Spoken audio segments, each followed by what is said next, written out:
Next up, we have Mr. Jatin Kataria and Mr. Shyam Raichura.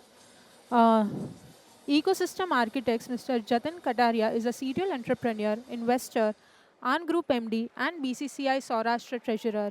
And Mr. Shyam Raichura, MD of Investa Ecosystem and V Shape Up Venture Studio. They'll illuminate us why startup ecosystems are India's growth engine, fostering innovation, FDI inflows, job multipliers, and GDP boosters, essential for Atmanirbhar Bharat. Gentlemen, over to you. Can we have a huge round of applause for the incoming speakers? જય જલારામ. દેના stage पे મારો અવાજ જેને જેને સંભળાતો હોય હાથ ઊંચો કરે. ઓ ગ્રેટ. જય જલારામ. Thank you. આપણે એવું અત્યાર સુધી સાંભળતા આવ્યા છીએ કે 90% સ્ટાર્ટઅપ ફેલ જાય છે. આવું કેટલા લોકોએ સાંભળ્યું છે? ગ્રેટ. અને છતાં પ્રાઇમ મિનિસ્ટર નરેન્દ્રભાઈ મોદીએ 2016માં નેશનલ સ્ટાર્ટઅપ ડે જાહેર કર્યો. ફાઇનાન્સ મિનિસ્ટર છેલ્લા 6 વર્ષથી બજેટની પહેલી 15 મિનિટ સુધી માત્ર સ્ટાર્ટઅપ વિશે વાત કરે. 1 કલાકની બજેટ સ્પીચમાં પહેલી 15 મિનિટ એટલે 1/4 સમય એ સ્ટાર્ટઅપ ઇકોસિસ્ટમ વિશે વાત કરે. સ્ટાર્ટઅપને શું પ્રમોશન આપી શકાય, એમને કઈ રીતે આગળ લઈ જઈ શકાય, એના બજેટની વાત પાર્લામેન્ટમાં બજેટ સ્પીચમાં કરે. બજેટનો ઘણો મોટો ફાળો સ્ટાર્ટઅપને બેનિફિટ્સ માટે એના પ્રમોશન માટે આપવામાં આવે. આપણે લોકો આપણું ઇન્વેસ્ટમેન્ટનું રિટર્ન લેવા માટે થઈને રિલાયન્સ અને ટાટાના શેર ખરીદીએ. એ લોકો પોતાના ઇન્વેસ્ટમેન્ટનું રિટર્ન લેવા માટે સ્ટાર્ટઅપ ખરીદે. રિલાયન્સે છેલ્લા 5 વર્ષમાં તમે ગૂગલના આંકડા જુઓ તો એ મુજબ લગભગ 38 સ્ટાર્ટઅપ એક્વાયર કર્યા. ટાટા ગ્રુપે લગભગ 60 સ્ટાર્ટઅપ એક્વાયર કર્યા. અને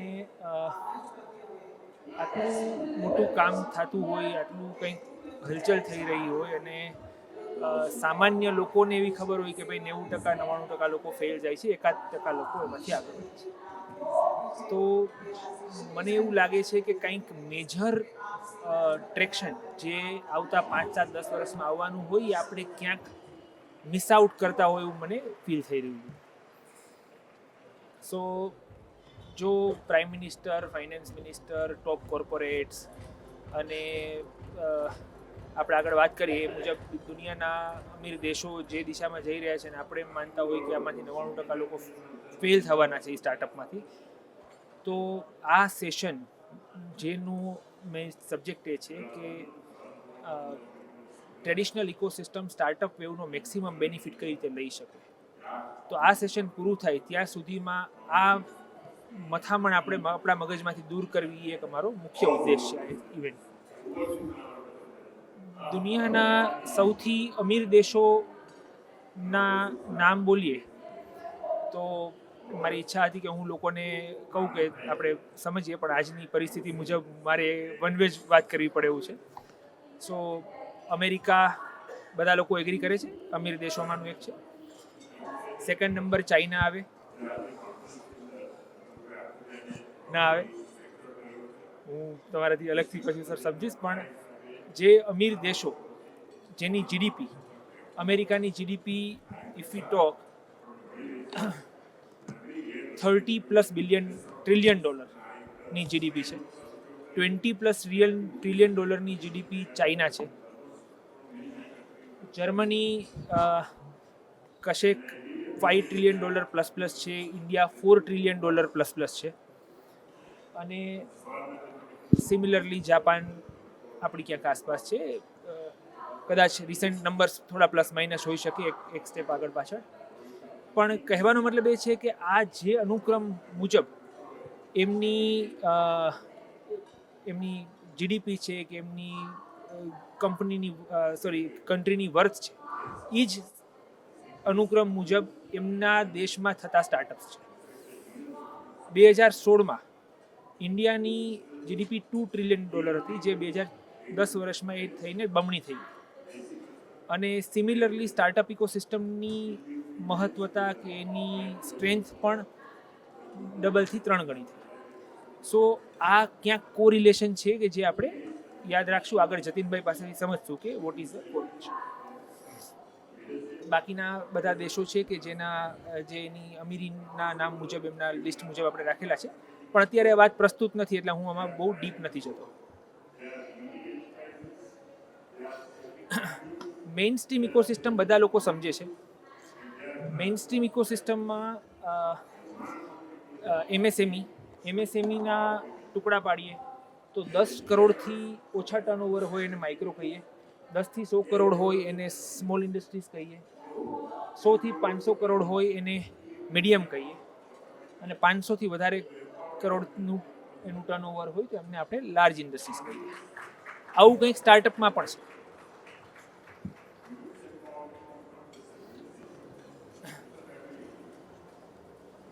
આ નામ સોરી જતીનભાઈ તમે કીધું. હા, આપણે ખાલી એક વસ્તુ લઈએ કે તમારા મતે સ્ટાર્ટઅપની ડેફિનેશન શું હોઈ શકે?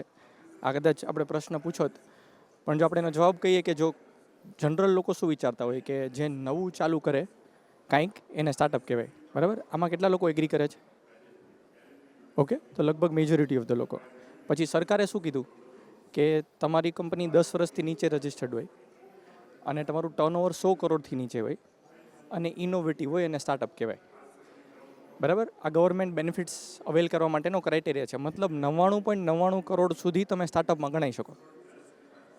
તો જો જે નવું ચાલુ કરે અને 99.99 કરોડમાં સ્ટાર્ટઅપ હોય તો આપણે કંઈક ગળમથલ ચાલે છે. પણ હજી જો નેક્સ્ટ સ્ટેજ જઈએ, શ્યામભાઈ, આમાંથી કેટલા નામ આપણે સાંભળેલા હોય એવું લાગે છે? હા, યુનિકોર્ન બધાય આઈ એમ શ્યોર યુનિકોર્ન શબ્દ બધાએ સાંભળ્યો હશે. આગળ જઈએ. આ જેમ આપણે એમએસએમઈની ડેફિનેશન જોઈ એમાં સ્ટાર્ટઅપની કંઈક ડેફિનેશન છે.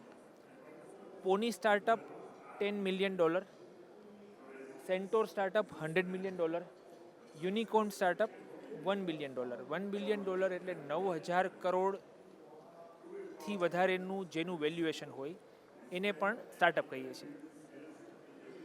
ડેકાકોન $10 billion, હેક્ટાકોન $100 billion અને $1 trillion is equal to dragon startup. $1 trillion ઇન્ડિયાની જીડીપી છે $4 trillion પ્લસ. જીડીપીના નંબરને અને સ્ટાર્ટઅપના વેલ્યુએશનના નંબરને આમ કમ્પેરિઝન નથી, પણ આપણને સમજવા માટે ખબર પડે કે જો ડ્રેગન સ્ટાર્ટઅપ 4 ભેગા થાય તો એ ઇન્ડિયાની જીડીપી જેટલા મોટા હોઈ શકે, અને એ ડ્રેગન સ્ટાર્ટઅપને પણ સ્ટાર્ટઅપ કહેવાય. એટલે આપણે અત્યારે એક સ્ટેપ ખાલી પાછળ લઈને સમજવાનું છે કે કાંઈક ગોટાળો છે સ્ટાર્ટઅપને સમજવામાં. જો $1 trillion ને ડ્રેગન સ્ટાર્ટઅપ કહેવાય તો દેર ઇઝ સમ મિસકન્સેપ્શન. એટલે જો એક લાઇનમાં કહું કે સ્વાદુપિંડ બધાને ખબર હોય, સ્વાદુપિંડ ક્યાં હોય? અહીંયા ના હોય. તો સ્વાદુપિંડને અને સ્વાદને કંઈ લાગે વળગે નહીં, એમ સ્ટાર્ટઅપને અને સ્ટાર્ટને કંઈ લાગે વળગે નહીં. આ અમારો એક ઓબ્જેક્ટિવ છે કે આપણો લોહાણા સમાજ આજે આ ક્લિયરિટી બધી જ લઈને જાય જ્યારે અહીંથી ઊભા થઈને ત્યારે કે આમાં કોઈ કન્ફ્યુઝન ના રહેવું જોઈએ. Sir, back to you. Yes. So આપણે એ સમજવાનો એવો પ્રયત્ન કરીએ કે જેમ જતીનભાઈએ કીધું કે ભાઈ આજે આપણો એંગલ એ છે કે આખી ક્લેરિટી કે આ ફિલ્ડમાં શું થઈ રહ્યું છે.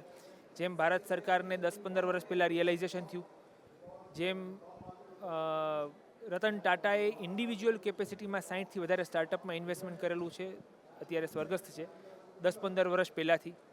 ટાટા ગ્રુપ અને રિલાયન્સ ગ્રુપ આટલા સ્ટાર્ટઅપ્સને એક્વાયર કરે છે. તો આ સમજણ જો એને 15 વર્ષ પહેલાં હોય, સરકારને 10 વર્ષ પહેલાં આવી ગઈ, મેં જતીનભાઈ પાસેથી 5 વર્ષ પહેલાં આખી સમજણ લીધી ને પછી એમાં જંપલાવ્યું ને કામ કરું છું. ઈચ્છા એવી છે ઘણા બધા લોકોને બની શકે હજી બી નહીં ખબર હોય કે આ ફિલ્ડમાં શું થઈ રહ્યું છે ને શું થઈ શકે. સો વોન્ટ ટુ મેક શ્યોર કે આજે આપણે આ આખી ક્લેરિટી હોય કે આ દિશામાં શું થાય છે, અને લોહાણા સમાજ આપણો વેપારી ડીએનએ છે અને એનો મેક્સિમમ એડવાન્ટેજ આપણે આ સ્ટાર્ટઅપની વેવ ચાલી રહી છે એનો વેપારમાં કઈ રીતે લઈ શકીએ. ઓવર.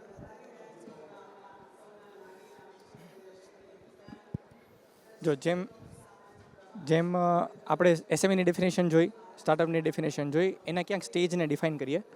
સો આઈડિયા ટુ પ્રોડક્ટ, એટલે જે આપણે કહેતા હોય કે 0 to 1, એને પ્રી સીડ સ્ટાર્ટઅપ કહેવાય. પછી 1 to 10 કે યુ લોન્ચ ધ પ્રોડક્ટ અને માર્કેટમાં જાય, એ સ્ટેજને સીડ સ્ટેજ કહેવાય. ઓકે, અને વન્સ પ્રોડક્ટ માર્કેટ ફિટ આવી જાય, તમને ખબર હોય કે કોણ કસ્ટમર શું કામ શું લેશે, એ ક્લિયર થઈ જાય તો પછી ગ્રોથ સ્ટેજમાં શિફ્ટ થઈ જાય. એની ડેફિનેશનમાં પ્રી સીડ, સીડ, સિરીઝ એ, સિરીઝ બી, સિરીઝ સી, સિરીઝ ડી આપણે ક્યાંક સાંભળ્યું હોય. ઓકે, પણ આને કદાચ આપણે એકદમ સાદી ભાષામાં સમજાવું કહીએ, થોડુંક છૂટ લઉં છું ઇન્ફોર્મલ થવાની, કે મારી ગર્લફ્રેન્ડ હોવી જોઈએ એને પ્રી આઈડિયેશન સ્ટેજ કહેવાય. કેવી ગર્લફ્રેન્ડ હોવી જોઈએ એને આઈડિયેશન સ્ટેજ કહેવાય. રિસર્ચ આપણે બધાને સમજાય કે ફેમિલીમાં મળે કે કોલેજમાં મળે કે શેરીમાં મળે, પ્રોબેબલ પર્સન. પછી પીઓસી એટલે હું મારા માઇન્ડમાં એક કન્સેપ્ટ બિલ્ડ કરું કે હું એને આવી રીતના ફ્રેન્ડ્સ બનાવીશ, અને જો એવું પોસિબલ હોય, એક્ઝિસ્ટ કરતું હોય તો પીઓસી છે એવું કહેવાય. એવું ના હોય કે હું 15મા માળેથી ઠેકડો મારું, બીજા માળેથી ગુલાબ ઘા કરું અને એ મને હા પાડે ફ્રેન્ડ બનવાની, તો આવું કન્સેપ્ટ પ્રૂવન નથી, તો એને પ્રૂવ કરવો પડે. તો પીઓસી તમારે પ્રૂવ કરવું પડે, તો એને પીઓસી સ્ટેજ કહેવાય. પછી જે બી પીઓસી વિચાર્યું એને તમે ટ્રાયલમાં લઈ જાઓ, કે એને તમે પૂછો કે would you like to B my friend for example, અને એ હા પાડે તો ફાઇનલ પ્રોડક્ટ, અધરવાઇઝ પ્રોટોટાઇપ 1. અને જો એ ના પાડે તો same method different girl, same girl different method, or different girl different method, code prototype 1, 2, 3.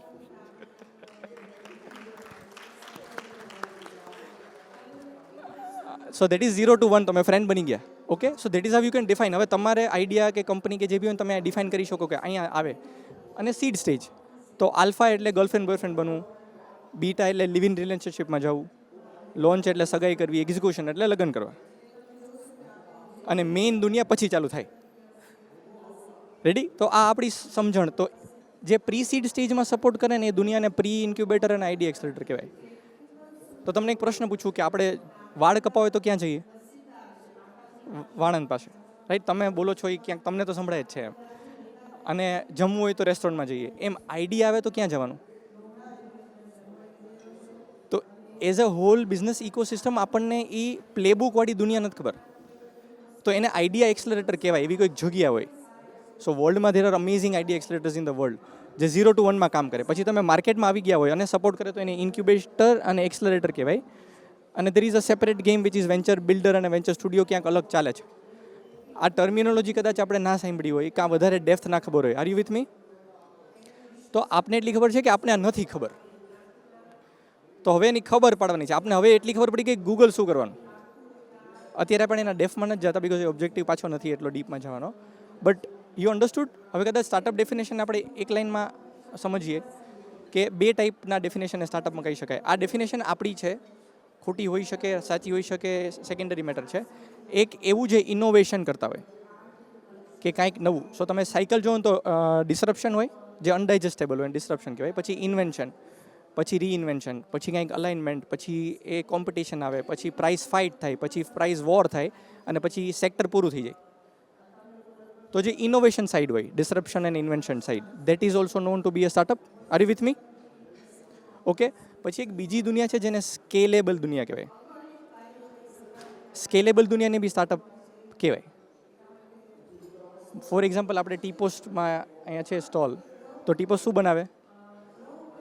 ચા, રાઈટ? તો ટી પોસ્ટ શું કામ સ્ટાર્ટઅપ કહેવાય?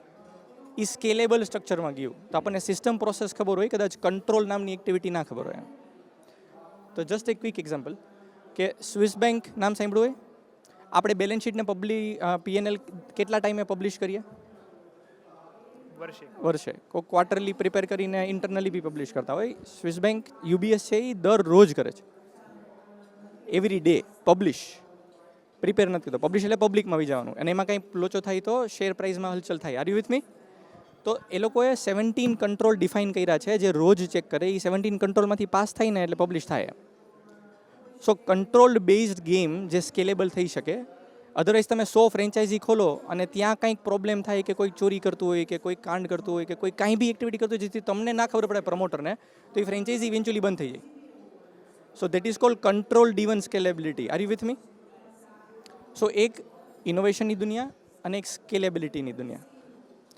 હવે જો આપણે ટ્રેડિશનલ લોકો હોઈએ તો આપણે સ્કેલેબલ ફોર્મેટમાં જઈએ તો આપણે બી સ્ટાર્ટઅપ કહેવાય. ઓકે, તો હાઉ ટુ બી સ્કેલેબલ એનું એક સિમ્પલ પર્સપેક્ટિવ.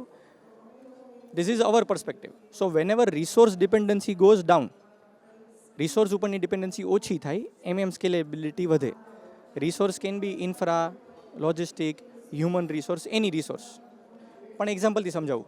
માઇક્રોસોફ્ટની સીડી આવતી, માઇક્રોસોફ્ટ ઓફિસ બધાએ જોઈ હોય.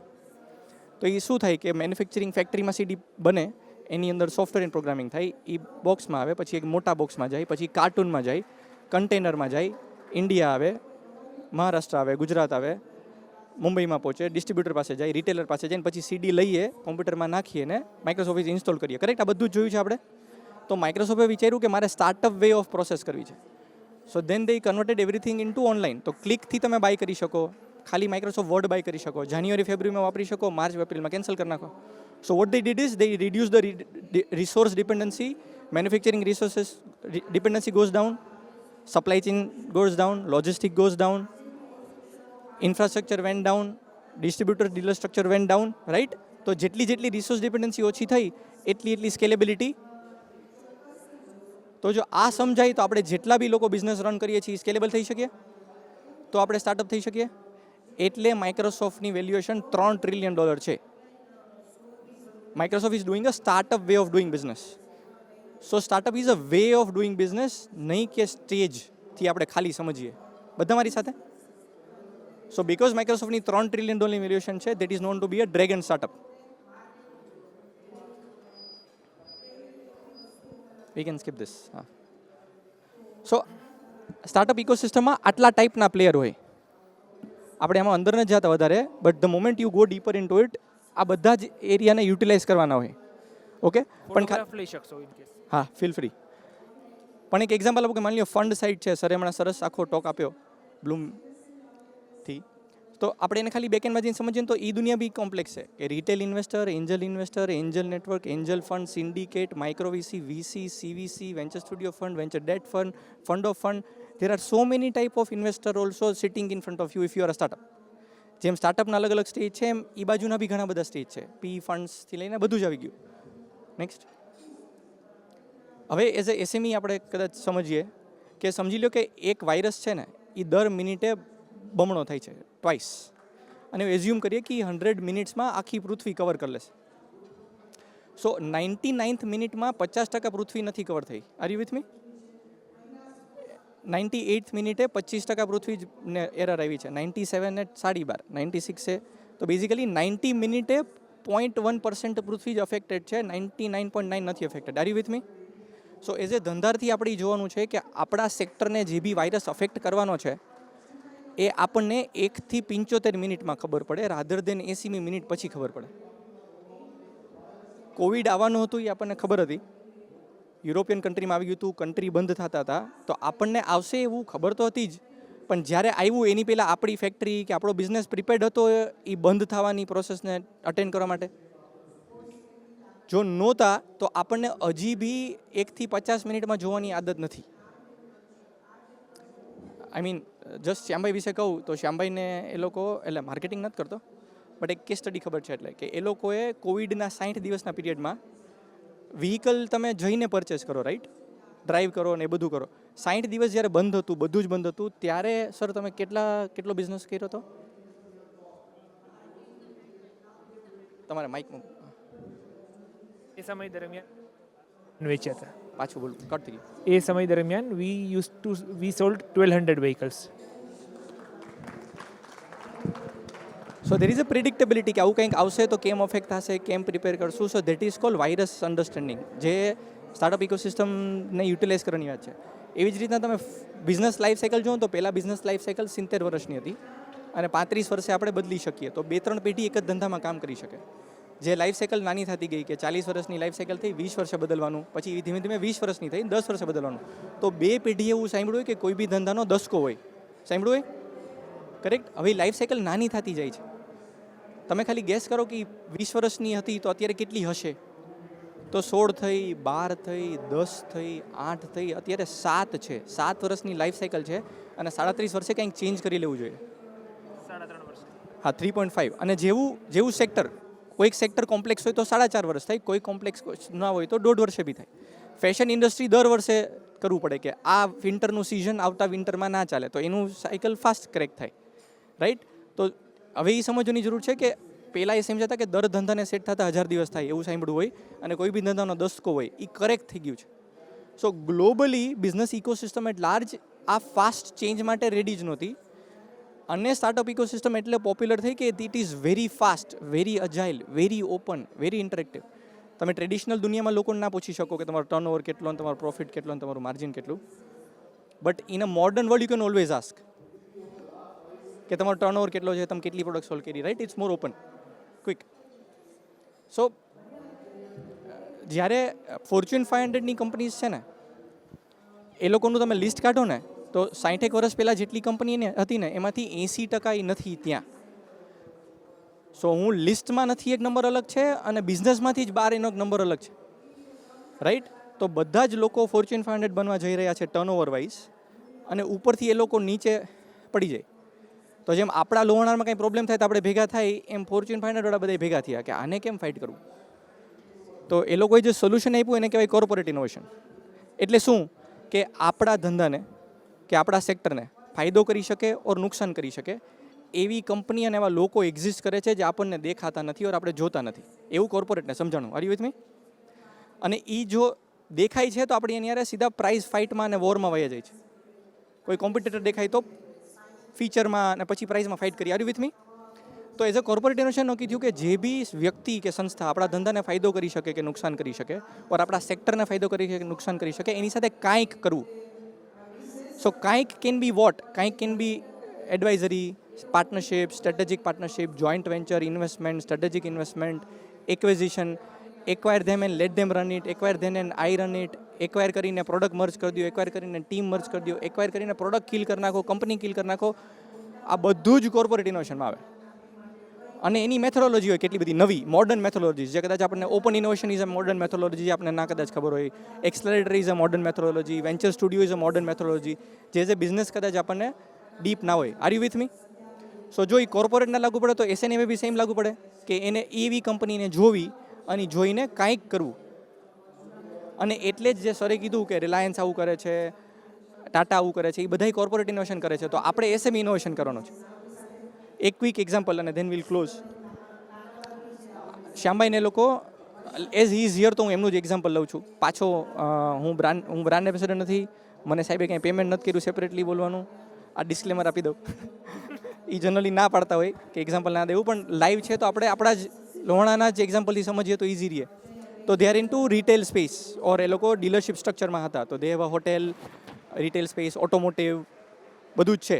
એવા એ લોકોના 80+ સ્ટોર છે ઓફ ડિફરન્ટ બ્રાન્ડ, રાઈટ. તો વી ટોલ્ડ ધેમ કે you are so good in retail game પણ તમે જે ધંધો કરો એમાંથી તમને સક્સેસ ફી મળે ઓર આપણે જે આન ગ્રુપ જે ધંધો કરે એમાંથી એને સક્સેસ ફી મળે પણ વેલ્યુએશન બ્રાન્ડની વધે, બરાબર.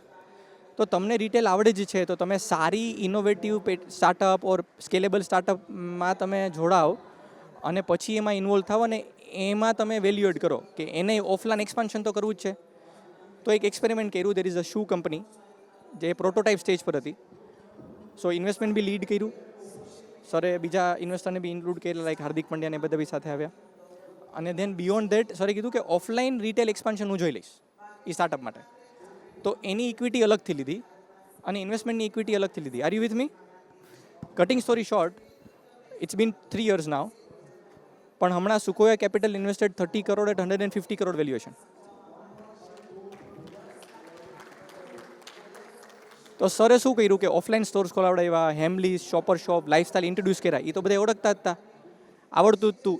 એ જ એને એ સ્ટાર્ટઅપ હારે કર્યું તો એને એની ઇક્વિટી અલગથી લીધી અને આજે એની વેલ્યુએશન $2 million વહી જાય એમ. તો this is also wealth creation activity. નવું કંઈ નથી કરવાનું, જે કરતા હતા એને જ ખાલી મોડર્ન સ્ટ્રક્ચરમાં કન્વર્ટ કર્યું. That is what all we need to learn. Sir if you to add anything. Yes yes. So Jatinbhai જે કીધું એ ઓડિબલ. હા, જતિનભાઈ જે કીધું એ એક જ વસ્તુ છે કે સ્ટાર્ટઅપની જે વેવ છે એમાં આપણા સમાજના લોકો પોતે જે કામ કરે છે એ જેમ 0 થી 75 પર્સન્ટ સુધીમાં જોઈ શકે કે આગળ જતાં શું થવાનું છે, કોણ મારા બિઝનેસને સપોર્ટ કરી શકે એમ છે, કોણ મારા બિઝનેસને હેરાન કરી શકે એમ છે, કોણ મારો બિઝનેસ ડિસ્ટર્બ કરી શકે એમ છે, એમની સાથે જોડાઈને એમનાથી એના પ્રિએમ્પ્ટિવ સ્ટેપ્સ લઈને જે બી સ્કેલેબિલિટી એડ કરી શકીએ, જે બી એક્સપાન્ડેબિલિટી એડ કરી શકીએ, that is the startup way of doing business. Exactly. ખાલી એક last slide then will close કે 100% એન્ટરપ્રેનર છે ને એ પ્રોડક્ટ અને સર્વિસ સેલ કરે અને રૂપિયા કમાય, રાઈટ? આપણે બધા જ કરતા હોય, કાંઈક સેલ કરતા હોય, એમાંથી પૈસા કમાઈને 50-60% લોકો એ પૈસાને ઇન્વેસ્ટ કરે અને પૈસા કમાય. R you with me? But જે ત્રીજો કટકો છે જેમાં 0.1% બી નથી, કે આપણે જે બી બિઝનેસ કરીએ છીએ એની કોઈક વર્થ છે, એની કોઈક વેલ્યુ છે, એ વેલ્યુને ઘરે લઈ જાવીને એ લર્ન કરવાની ગેમ સ્ટાર્ટઅપ ગેમ છે. તો આપણે બી સ્ટાર્ટઅપ બનીને ફંડ રેઝિંગ કરવાનું, આપણી કંઈક ઇક્વિટી કોઈકને વેચવાની, જેથી આપણને પૈસા ઘરે લઈ જઈ શકાય. That should be the game of thing. અને લાસ્ટ લાઇનથી ખાલી ક્લોઝ કરું કે ક્યારેય હેઝિટેટ ના કરવું. Very last line, never હેઝિટેટ to ask anything two anyone. આપણે તો અંદર લોહાણામાં કંઈ અટકવાનું જ નહીં. With me? તો એના માટે એક કોટ છે, કિસી સે કોઈ ચીઝ માંગો તો એસે માંગો કે જૈસે અપના બાપ ક્યો.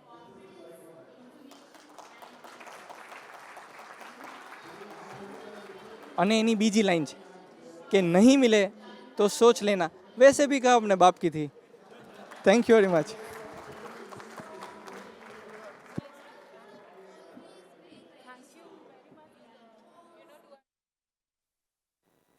I would like to invite Mr. Manoj Agarwal and Mr. Yuvraj Thakkar to felicitate our speakers. Jatin Bhai and Shyam Bhai, request you to be here on the stage.